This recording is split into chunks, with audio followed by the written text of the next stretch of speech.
hi Nidhi, thanks for doing this. I thank you for organizing this. Okay, so why don't we start off with you just telling us a little bit about yourself and what you do with Doggiversity. Okay, cool. I hope the teacup is not too distracting. But okay, so I'm a trainer. I'm based in Noida slash Greater Noida. Greater Noida is the greater of the two Noidas. Anyways, so I've been training for a few years now, and for the last 1 year, I've also started doing behavior work. Um, and I also board. I do what is called single pet boarding. So it's only one pet at a time or one family at a time. That's pretty much it. I did have a proper day job before this, but now I'm doing this full I have time. a lot of questions, and if anybody else has questions, please feel free to comment here. So, what is the difference between training and behavior work? First of all, because I'm learning about this space as we go along. What's the Yeah, difference? Like, so what kind of trainers do you have? yes, so thank you for that question. It's a good question, and it's important for everyone to know the difference between just training and training plus behavior or just behavior work. Like who do you call? Do you call a trainer? Do you need a behaviorist, or do you even need like a vet or a nutritionist? Because all these 4, 5 different people, even groomers work in conjunction. We all work ideally together to help you have a better life with your dog. Training is basically you're trying to teach your dog, your pet, um, certain behaviors that are going to be useful for them and that you can ask them to do on cue. Like if you say sit, your dog should be able to sit, something as simple as that. It also includes a couple of different things, and the kind of training as such can be done for any animal, like any even human beings can use the same principles for themselves or like each other, or like typically social media companies will use a lot of these principles of training to hook us onto their apps and create these habits. And these are the same habits that we want our dogs to have. For example, I want my dog to not jump on guests. It's just a matter of telling the dog to listen when you see a guest. As soon as you see a guest, you perform a behavior which is sitting down politely and maybe offering a hand. But as long as my dog is not jumping, that's a good thing. Now, to take the same example, let's say a dog is jumping excessively on, say, a guest, or let's say there's a dog who barks constantly at the doorbells, which, by the way, you will probably hear during this live session. I'm sorry in advance about this. Dogs are welcome. I've got three running around somewhere. I'm sure there will be some disturbance at some point. But that's Great, fine. perfect.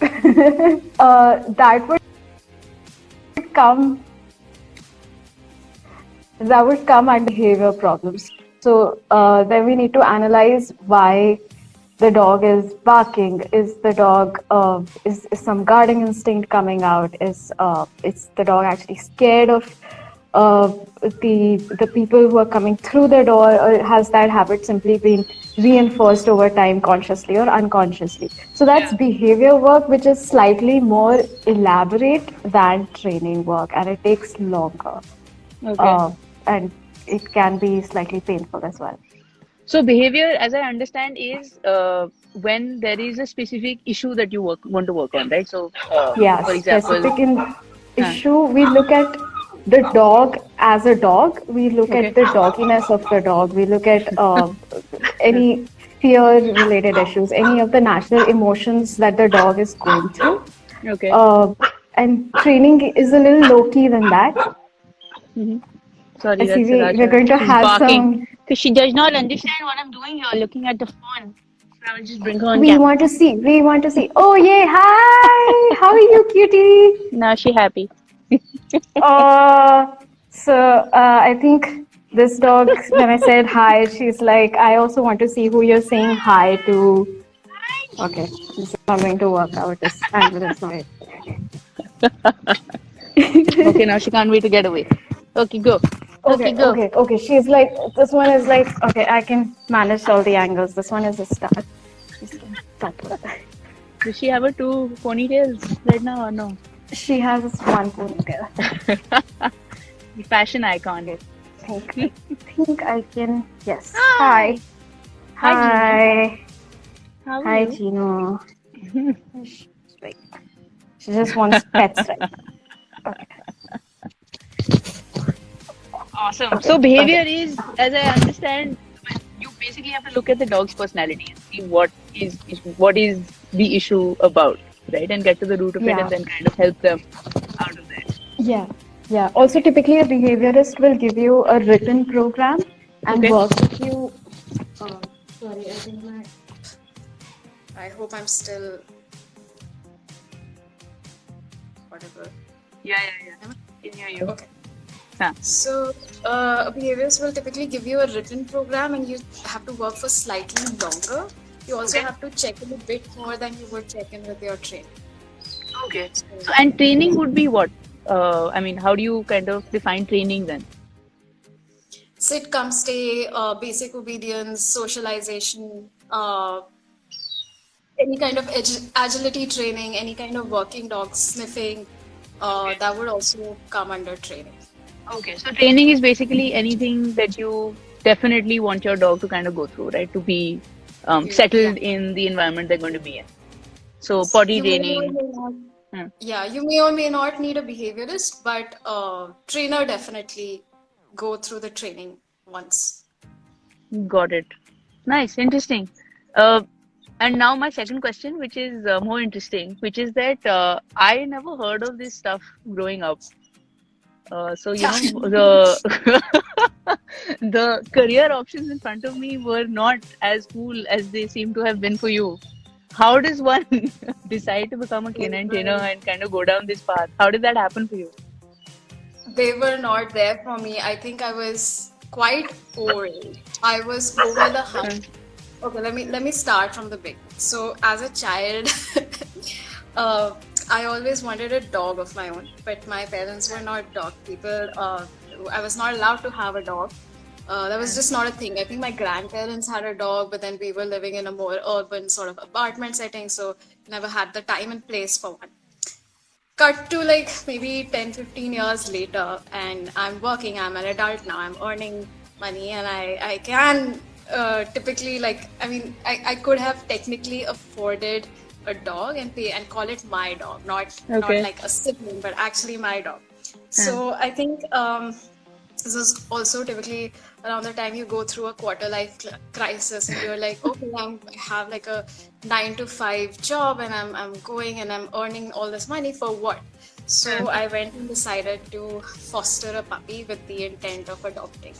okay. And I think anybody who's an adoption coordinator or like a rescuer will be familiar with this story. By because it very happens. You see a promising lead, and what Yeah. happens with that lead is that somebody in that family falls ill. That's exactly what happened with me. As soon as I started Mm. fostering a puppy, somebody in my family fell ill, and then I couldn't adopt that puppy. Anyway, Mm. a few months later, I tried with another puppy. I was also with the first puppy. That puppy, by the way, found an excellent family. Nice. Touch. Good. I had struggled a bit with that puppy, and then the Mm. second puppy that I started fostering, I was just way in over my head. Like Yeah. I was just it was a disaster zone.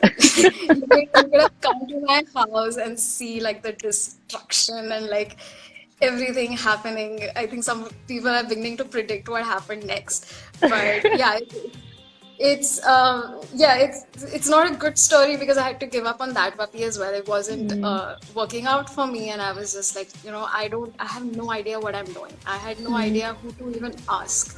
Mm. uh, I had no idea that there are trainers. At that point, I didn't. I've still not reached the point where I know that okay, I could have asked a trainer or a Yeah. behaviorist. Uh, I didn't know even the vets are not that helpful when it comes to any behavior related stuff.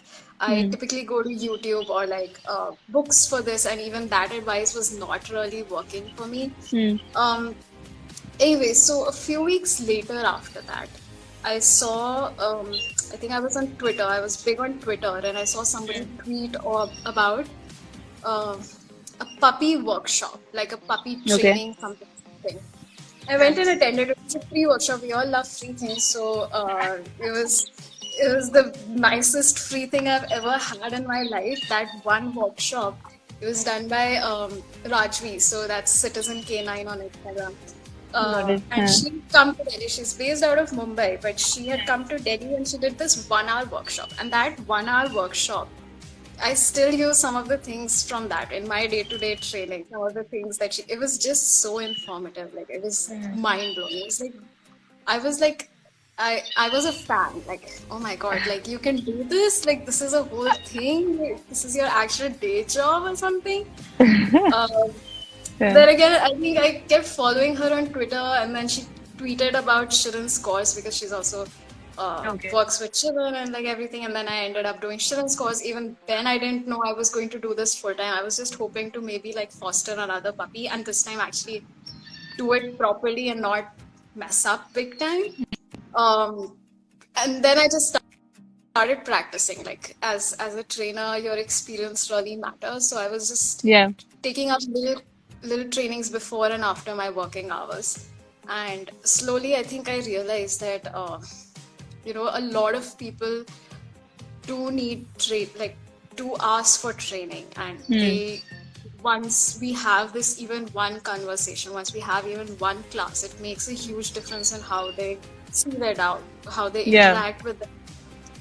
And I also realized I can't manage like 2 jobs, so I like gave up on my The side hustle became so, the actual hustle. yeah, the side hustle became the No, but that's job. interesting that you bring that up because, I mean, I can say at least from my experience, and I've had dogs now for about 6, 7 years. So not like my entire lifetime, but even though 6, 7 years have been, a step change in terms of how much you learn about your dog, right? And the first Yeah, couple of years, you learn very different things, and then you start learning about very different things as they enter a very different stage in their so life as well. And what I realized was that there was actually no guidance because there was nobody in my family who had a dog, or there was no close friend I could really look out to in terms yeah, of help around what should I do. And there are Facebook groups, there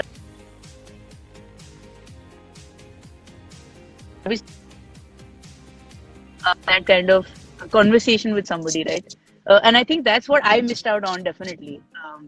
Bringing my dogs up, that I didn't have that kind of guidance, and it would have made such a big difference in terms of even things I think we've allowed now. That now I see it and I'm like, हमें ये करना चाहिए था in the first year, and it probably wouldn't have been there like this. But yeah, I yeah, mean, I think that's definitely something that people who at least work in the space resonate with, right? That um, people I think are not right now in that space where they realize that a trainer can be so much help in the first couple of years specifically as well, right? Before you even get to the behavior aspect of things, the training piece is that much more important.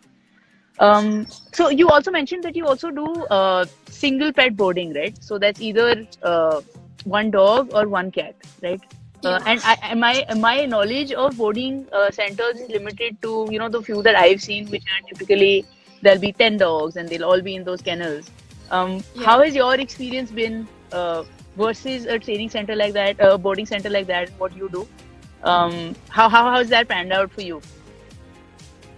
Yeah, so I think this concept of like single dog boarding, I'm not really sure about its history, but it probably stemmed from some sort of foster system, or I would say pet sitting, because I was pet sitting before this. I would go and pet sit in somebody's house.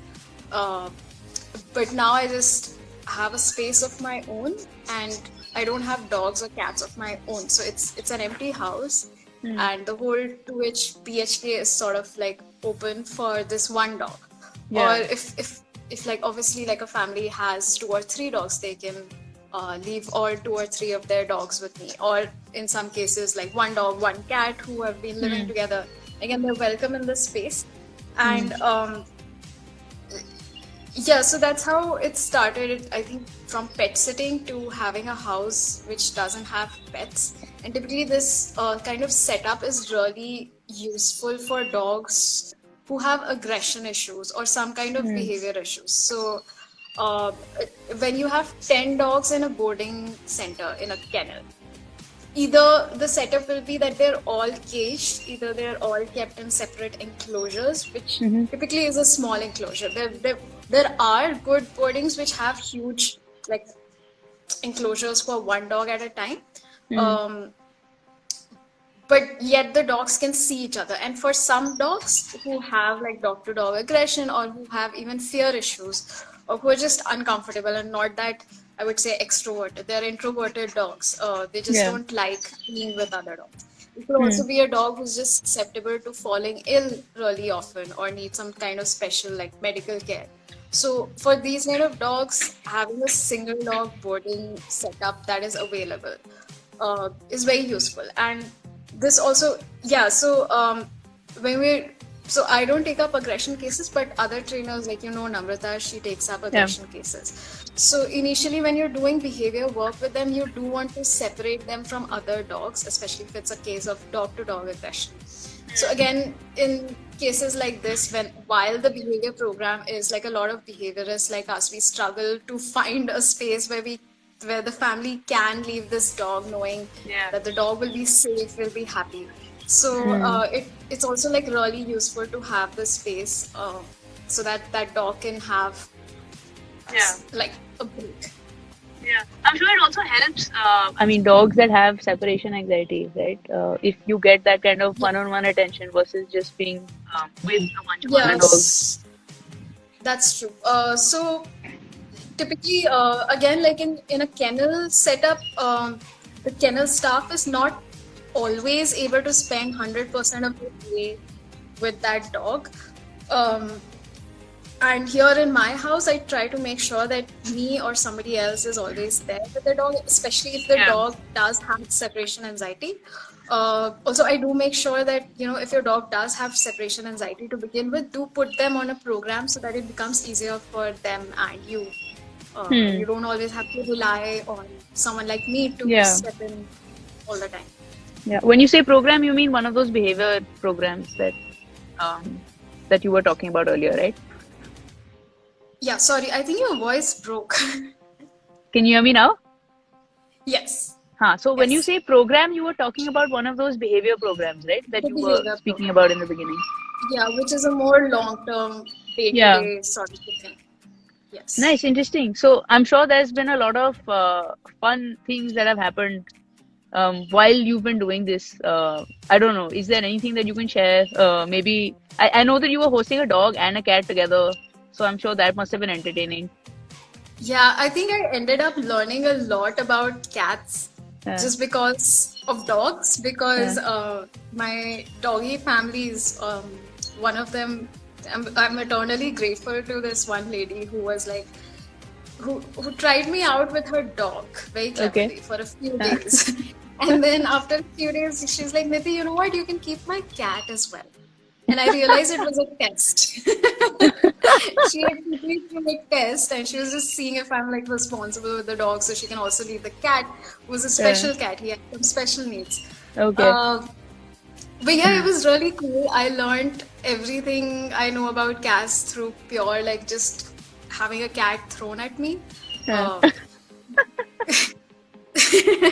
And at this point, I'm kind of more of a cat person than a dog person. I absolutely love cats and I love the relationship that they can have with humans and with other cats and with other dogs. It's just a whole like revelation for also like I was just talking to someone a few days ago, like cats are not really popular as pets as India. So again, like growing up I aspired for a dog as a pet. I never even thought of a cat as a pet. Like it's just not a thing. Yeah, they didn't put them in any Vodafone ads na, तो पता ही नहीं लगा. Otherwise वही से तो हमारी knowledge बनी. 101 Dalmatians and the Hutch ad.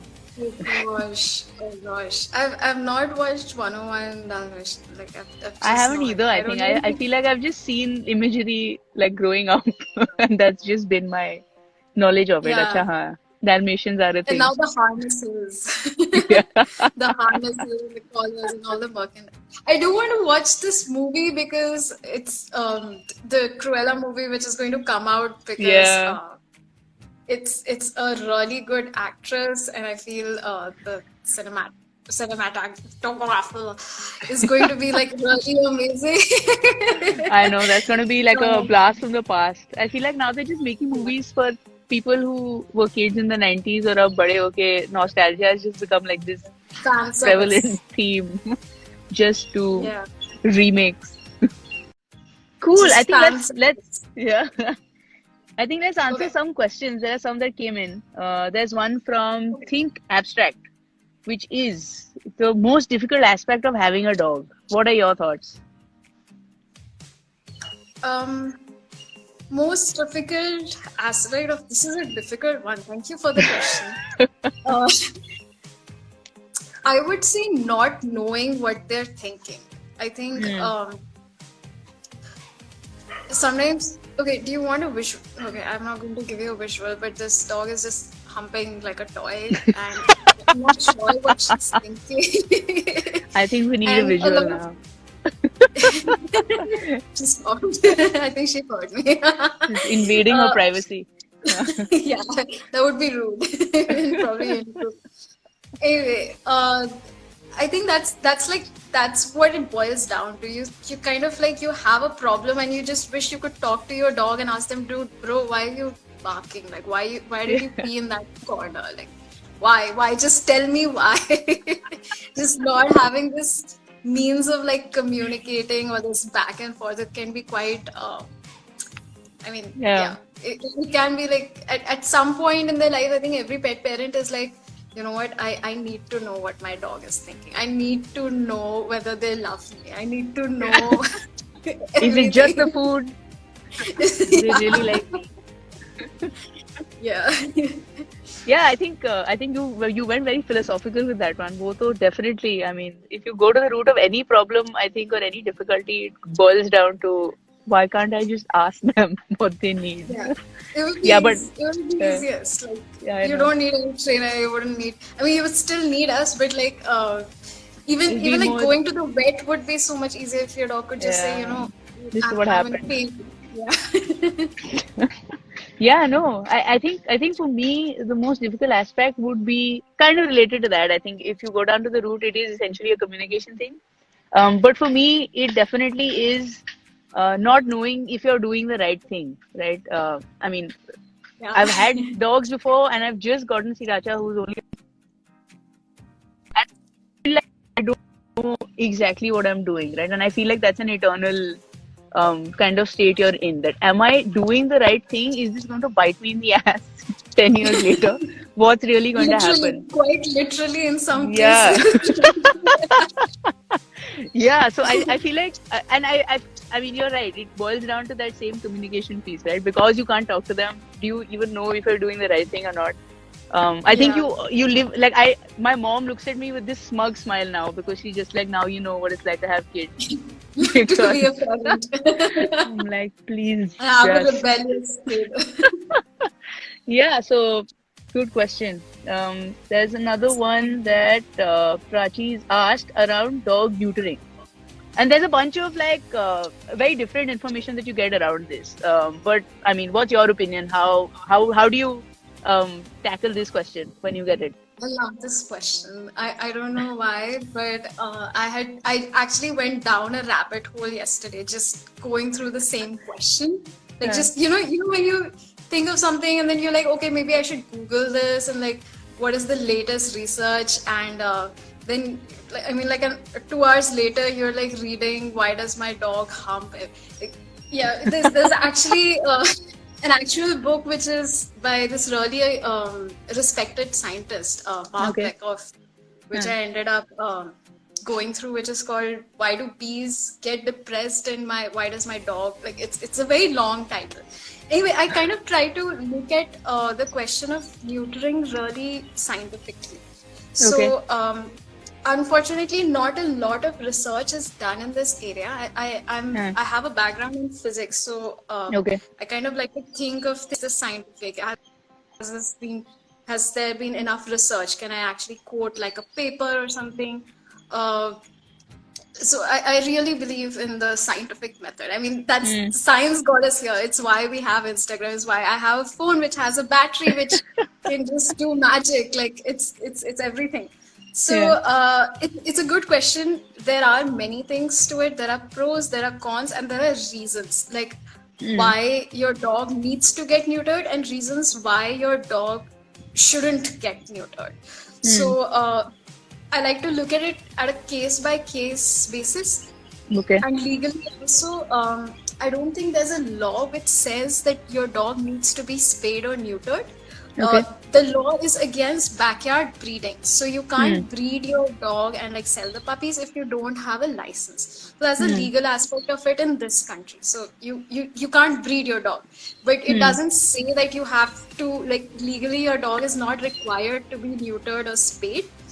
And okay, so that's the legal aspect. The medical aspect is that it does in for example in female dogs apparently like it prevents a lot of cancers or like infections of the uterus. So there's that. That's why your vet will say that you should get your dog neutered. Now we don't want backyard breeding to happen if you feel you don't really have the time to monitor your dog all the time and you have a female dog who's still fertile and there are the chances that she will not accidentally, but she will mate and you end up accidentally with puppies that you don't want and you can't handle. So that's again a question you need to ask, like, do I have the time situation? Do I want to get a license for breeding? Do I even want to breed my dog? And am I responsible enough to be around my dog all the time while she's in heat? Or if it's a male dog, do I always ensure the safety of female dogs or like my own dog? Am I able to do that? If I don't have the time for like 24/7 supervision, then just neuter, like spay or neuter. Now the fourth aspect, because I'm a behaviorist, there are many times that we will say that, you know what, just wait. Just wait till your dog is 1 year old and then we'll make a call. So there can be different situations. Either we've told you this and before, like, I'm not saying don't spay or neuter. Like, I'm just saying these are all the reasons. Yeah, just wait till your dog is 1 year old before you make the call. The hormones are important for the growth, the actual physical growth of a dog's body. There have been some research in the last 3-4 years. So it's very recent research that is not really like widely known yet. Like the dogs do need these hormones to grow up and like have a strong body till the 1 year old, and then you can go through the question. Now, another reason why you might not want to neuter your dog is if your dog has some fear issues or if there are multiple dogs in your household. And definitely don't go for neutering first and then go to a behaviorist. Like don't like my dog was aggressive, so the vet said like neuter kar do, ho jayega, theek ho jayega. And then you because find out that maybe it's not because of the neutering. I mean, it's not the hormones. Aggression is not a sexual function. It's really not. It can be aggression. One of the reasons can be like some sort of like a misbalance of sexual hormones, but it's not always. So don't blindly go neuter your dog, because sometimes even an aggressive dog, we say that actually, you know what, your dog needs to be intact. So it is an important question. It is a question that is important, but it's also deserves as much thought. Got it. So case to case basis, and try to consult a behaviorist as well as your vet to kind of balance that opinion, right? Yeah. No, I think that makes a lot of sense. It's a very balanced kind of answer as well, because typically you don't get very nuanced arguments around this, right? Because I think, and it's also fair, because I feel like depending on who you ask, you get opinions either from people who want to prevent, prevent situations where puppies don't get adopted, or if puppies are left alone on the road. Like I know, for example, we adopted an indie right from the street. I mean, he always used to kind of be in our house car boundaries, and slowly started becoming a house dog as well. And I go outside my lane, and all the puppies look like him because obviously when he was out there, it's like every second I'm like, Dobby, Dobby, Yeah. is that you? But they're all his offspring. And Yeah. so it also becomes like a management issue, I think, for local authorities as well, right? That how do you kind of Yeah. manage that? Yeah. So I feel like it's a very tricky kind of question to ask. But So specifically, I think you when answered the the question really well for companion dogs at home, right? Which is that yeah, see what I your was case is like. answering for for the Yeah, companion dogs and not the stray dog population, which is a whole different yeah, correct. conversation. So if it's Yeah, your dog, I just assume the person meant like their dog and correct, correct, correct. yeah. Yeah. No, I feel like But yes, but you're it's right. important because I feel like those wires get crossed sometimes. So people kind of take it to Yeah. mean that it has to be done and all of that. But I think very balanced kind of view on that. And there is one more question, which is around food. Is dog food like Pedigree or Drools good for dogs? I feel like I've been thrown all the curveballs today. मैं Why is एक this बंदा my मिला है, first पूछ लो सब. episode? Okay, so food. There are 3, 4 different schools of thought. As with anything in life, there are different opinions. I like to have a mix of whatever is convenient for the pet parent because food cannot necessarily be it shouldn't be like a sort of like an impediment to you having like a good fulfilling life with your dog. Yeah. It is true that some of the brands are not very responsible with what they put in their in the kibble, and there's the BARF types, the BARF, so biologically appropriate raw food, which the theory which says that your dog should have foods that are like biologically, so no cooked foods, for example, because dogs can't cook. Like we invented fire, humans digestive systems can deal with sort of cooked food, but dogs don't really need that. They need, in fact, the raw food. Yeah. That being said, there's also one school of thought which I really like and subscribe to is just share your food with your dog. Just if you're making palak paneer or something, just don't take out a bite which doesn't have like salt, sugar in it, like all the spices. Just make sure, like, just share your daily meal with your dog. That just increases your bonding with your dog. He's your dog. Don't obviously feed from the table before, like, I get people in my DMs. No salt, sugar, and nothing. You can give haldi, you can give coconut. Yeah. But why not, like, just share? If you're having different foods every day, try to give your dog like different foods every day, and try to maybe like share a bit of that food. This is also, I forget what this food. So I learned this from John Rogerson, who really focuses on your bond with your dog, and food can be one way to bond with your dog if you're sharing the ingredients, not the recipe but the ingredients. It's also good for you. It just eat that's exactly what I was thinking of. It's also good for you because in the hope of having a healthy dog, you will also eat healthier yourself. Exactly. Like, I did try it. This one time I was fostering a puppy. I was like, you know what, dude, she eats healthier food than me. Like, I was cooking, like, making all these vegetables and like socializing her to like different tastes. And I'm like, this is delicious. I'm going to have a bite of it. No, it's true though. Genuinely ऐसे कभी-कभी लगता है if I'm making chicken khichdi or whatever, I'm like, this actually looks really yummy. Can't I just add some salt and then? But yeah, cool. So I think so the question around thumb is if it smells good, that's good for your dog. If it doesn't smell good, like, maybe even your dog shouldn't be having and if you can't smell, please get checked for corona because that's probably what you have. It's a symptom. That's a good symptom. But so final verdict on dog food, which is packaged food. What do you? I mean, what do you kind of? And your personal opinion. I don't think this is this is it, and this is the opinion on it. But how do you feel about it?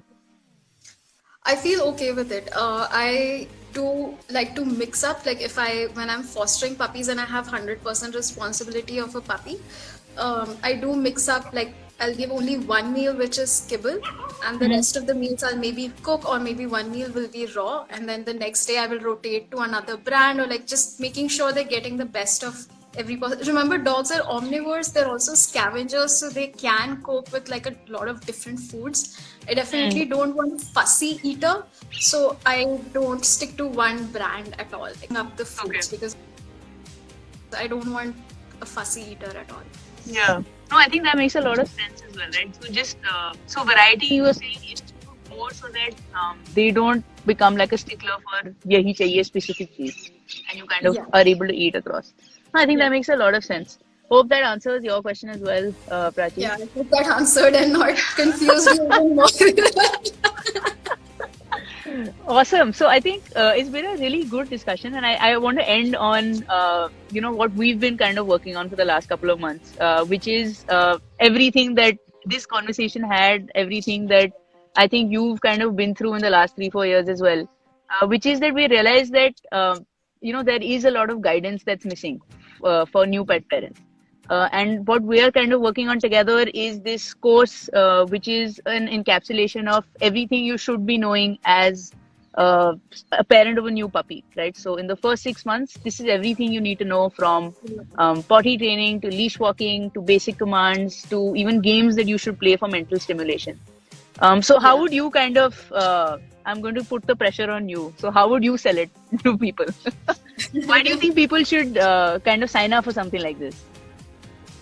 I think it will just make you enjoy your puppy more. Like if you know what you're doing, if you can get that validation that yes, I'm doing the right thing, you're not running in every different direction, looking at Facebook or different books. Like we've just compressed all the information to you so that you actually have the time to enjoy your life with your puppy. Like it's a very short phase. It's just 6 months of your dog's life. We're never going to be a puppy again. So why not like do things quickly? Why not do all the learning really quickly? Enjoy your time. Just have it easy for yourself and your puppy. You both should be having a good time. So that's why we have this course that we have designed, sort of like, which really compresses all this wealth of knowledge that is there, and it's all like based in science. I will never advise anything that's not rooted in science. It's definitely like the best of everything. And so we're going to launch the course actually in another few weeks, but just to explain the structure to everybody as well, we're going to have 6 weeks of recorded sessions that you kind of do at your own pace and practice along the week, along with a weekly check-in with Nidhi. So you'll actually have a live check-in with somebody who will tell you if the progress you're making is along the right lines and how you can probably make it even better. So that's where, it's different from what you get on YouTube, which is, of course, a lot of really great content, but this time you actually have somebody checking in on you as well. The other thing that you actually will get is that we're doing this in a cohort, right? So you'll have 5 to 6 other people doing this along with you. So what you end up building is not just, a one-on-one relationship with Nidhi specifically in this case, but also you create a community for you, right? So you have a WhatsApp group, you have a support community where for the rest of, your life with your dogs and everything, you have that support group where you can, bounce off questions and learn from each other's experiences as well. So that's how we are kind of planning it out. If you have any questions or any tips, please feel free to comment on this. We're going to put this on our IGTV ultimately as well. And Nidhi because she's tagged in all the videos. So please DM her with any opinions and not me. Thanks.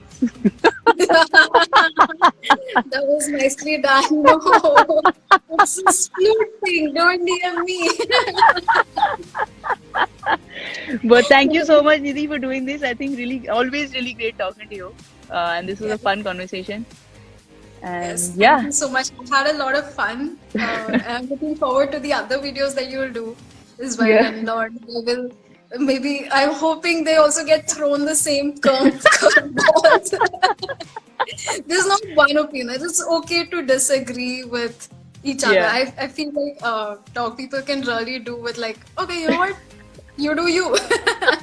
Yeah, no, I like that thought, right? I like that we're ending on that as well. That I feel that the one thing that connects everybody in this space, whether you're a pet parent or a professional, is the fact that you care about dogs, right? At the end of it, Yeah. you can have a different way of doing things. You can have maybe a different opinion. Hi, she agrees. I, You can have different ways of doing these things, but I mean, at the core, it is basically that you want the best for your dog, right? And I feel like that one thing should, settle all differences that people have. That you do you, and just Your dog as should long be as your dog is having fun, I think. yeah, the dog should always be happy at the front and like center of everything Yeah, that we do, that you do, that I do. So yeah, yes. makes a This lot will of be sense. I think that's a great thing to end on. Thanks, Nidhi. Thank you, everyone, for tuning in.